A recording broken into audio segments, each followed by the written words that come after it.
Welcome to the video homily for the second Sunday of Easter. This is the Sunday in the year that's traditionally called Low Sunday. It's low because it's quiet after the big celebrations of Easter Day, and low because it's the day people often take off going to church, and sometimes even the rector takes off for the weekend. Nevertheless, it is still Easter. We're still preoccupied with the impact of the resurrection.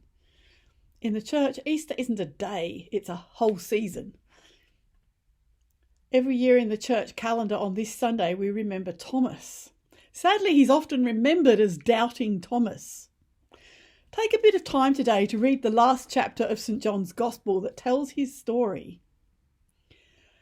So today we're thinking about the matter of doubt.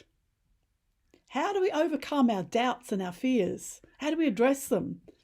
How do we commit ourselves to religion or to God when nothing of it makes any sense in our head or to our intellect? And I'm not saying it doesn't or it can't make intellectual sense, because it makes sense when we approach it from a different angle, a faith angle. We're multi-dimensional people. There are two levels of doubt. There's doubt about the great theories of Christian faith, whether that's the virgin birth, the resurrection, the healing miracles, and there are tomes and tomes of theological arguments about these things. So on a head level, as we think about it in this area, we're in very good company.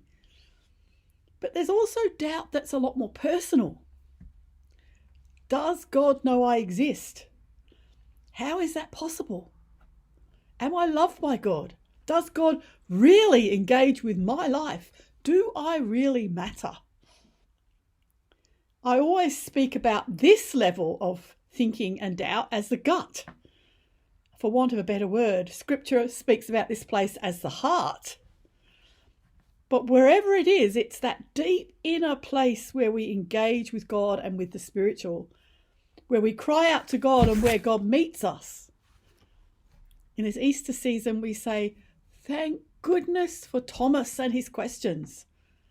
Because he shows us that having questions, having doubts about faith, having doubts about the big issues of being Christian is okay. We don't have to hide away with our questions. We don't have to airbrush them to be part of the church, to call ourselves a Christian. We can own them, and they don't necessarily mean we lack faith. There's a great history of questioning in Scripture, particularly in the Psalms, where we see writers asking some very, very tough questions of God when life was tough and their world fell apart. But today I think we say, thank goodness for Thomas and for Mary Magdalene. Thank goodness that first Easter wasn't all triumph and amazement and a bunch of people who got it right first go. Because that's what life is like, isn't it? It doesn't always make sense. Sometimes we have a sense of things in our gut, or God speaking, if you like, that just don't make sense in our head. Sometimes we can't see the wood for the trees. Sometimes everything seems completely dark and hopeless and loss, even when the solution, the resurrection, hope, possibility, are already there if we can just look with our faith eyes. So often we think about the resurrection as some kind of great burst of light where everyone immediately knew that Jesus had risen from the dead. But instead, what we actually find when we read these stories is just a gradual dawning that something had happened, something that was hard to understand and hard to grasp. Mary Magdalene, we saw last week, was so grief-stricken that she didn't even recognize Jesus when she met him in the garden. And I get that. Sometimes grief and loss can be so intense, so all-consuming that it's like a great gut cry, and it's really hard to relate to the outside world because the internal turmoil and the grief drowns out everything else. But then Jesus says her name, Mary, and then suddenly she gets it. Jesus broke through her discombobulating grief with her name, and he gets her. He understands, he's there, and then it suddenly turns her whole life around. And then Thomas. Today we have Thomas. And if you read the story, he wasn't there when Jesus came through that locked door to meet the terrified disciples on the evening of the resurrection. They were locked away. They weren't getting what the empty tomb meant. They were certainly not celebrating Easter. And Jesus comes to them and breathes life and hope into them. But Thomas wasn't there with them when it happened. Who knows where he was?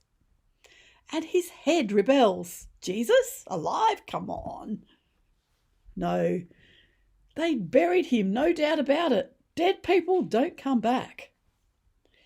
He was probably thinking that those other disciples had a few too many wines in that locked room. But Jesus comes back just for Thomas, especially for Thomas. And he comes to help him through his head doubts, to answer his questions. And when Jesus holds out and shows Thomas his wounded hands, shows Thomas the spear wound in his side, suddenly it all shifts for Thomas. And you'll notice when he responds, he doesn't ask any more head questions. He doesn't ask, how is this possible? What are the mechanics? What happened to you? Instead, he responds at that gut level, that deep gut level of the Spirit, and he gets it. And he falls down on his knees and he says, my Lord and my God. It's one of the most transforming moments of Scripture. So we see in these resurrection stories that Jesus met Mary in her discombobulating, deep, all-consuming grief. Jesus met Thomas and met him with the questions in his head that occupied him and got in the way. He met with all the other disciples in that locked room, who, even though they knew the tomb was empty, didn't get the truth of the resurrection, just didn't get it, missed it, was still terrified, afraid, locked up in that room.